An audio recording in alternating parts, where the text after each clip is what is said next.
Patrick Devedjian, président du département des Hauts-de-Seine. Je suis ravie de vous retrouver cette année, comme l'année dernière. La révolution du travail, ça se passe ici, chez vous. Oui.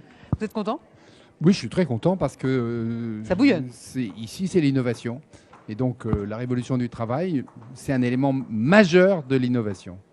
Et c'est important aussi justement de voir que ça innove et de voir quelles sont les tendances que donc de vous déplacez ici, d'écouter un peu tout ce qui se passe, de voir que les nouvelles tendances ce seront voilà, des grandes tours, mais avec des potagers pour un meilleur cadre pour les salariés, Oui. avec des cours de yoga, avec des espaces de coworking. On entend beaucoup de choses et c'est révolutionnaire. C'est formidable parce que c'est la mort définitive de Le Corbusier et de toutes ces conneries.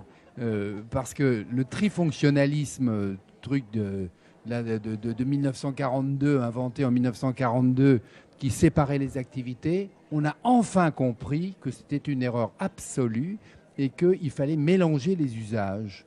Et ce qu'on veut dans l'attractivité d'un quartier d'affaires comme le nôtre, c'est qu'il y ait la vie dans toute sa diversité. Et donc multi-activité. Et on voit, il y a même un espace culturel, il y a des Il y a tout. expositions, il y a des cinémas, il y a tout Voilà. ce qu'il faut. Bien sûr, il y a un espace Et d'ailleurs, ça culturel inspire fabuleux. Nous d'autres avons quartiers d'affaires. 60 œuvres d'art contemporain majeures, les plus grands artistes. C'est ça qui est bien. Alors, l'année dernière, quand on s'était parlé, vous étiez en pleine fusion EPA-DSA de facto, et vous disiez que c'était utile. Alors, expliquez-moi, comment s'est passée la fusion et pourquoi est-ce que Alors, c'était la utile? fusion n'est pas tout à fait terminée. Elle se termine juste avant la fin de l'année. D'accord. Parce que, évidemment, on est avec l'État. Alors, pour l'innovation, l'État, ça, c'est, il y a à faire. Hein. Évidemment. Ça prend du temps. C'est un prend processus. Beaucoup de temps. Mais ça marche. Mais vous êtes armé de patience et la preuve, on arrive à la fin du surtout processus. de détermination. C'est ça qui compte. Voilà. Alors, expliquez-moi en quoi c'est important et comment se passe cette fusion. Alors, premièrement, il y a une première raison, c'est que les collectivités locales vont gérer, enfin, si vous voulez, c'est l'indépendance. Hein. C'est comme la décolonisation. C'est à peu près pareil. C'est une forme de révolution aussi. Voilà. Oui, bien sûr. L'État, jusqu'à maintenant, décidait de tout ici. Puis progressivement, les élus grignotaient un peu de pouvoir. Et maintenant, c'est la révolution, effectivement. Le pouvoir est totalement transféré aux élus dans l'administration de ce quartier d'affaires. Et ça change tout parce qu'évidemment, on voit les choses autrement. D'abord, nous, on va y mettre de l'argent. Ce que l'État ne faisait jamais, il en prenait même plutôt. Et puis ensuite, il commandait tout, mais il payait jamais. Et surtout, il ne finançait pas l'essentiel parce que sous la dalle, c'est assez convivial maintenant, surtout qu'avec De facto, on a changé complètement l'animation. Et avant, ça fermait à 18 h le vendredi soir. Et puis, tout le reste du temps, c'était un espace désert et effrayant. Maintenant, c'est un lieu de vie. Et ça va l'être de plus en plus, évidemment.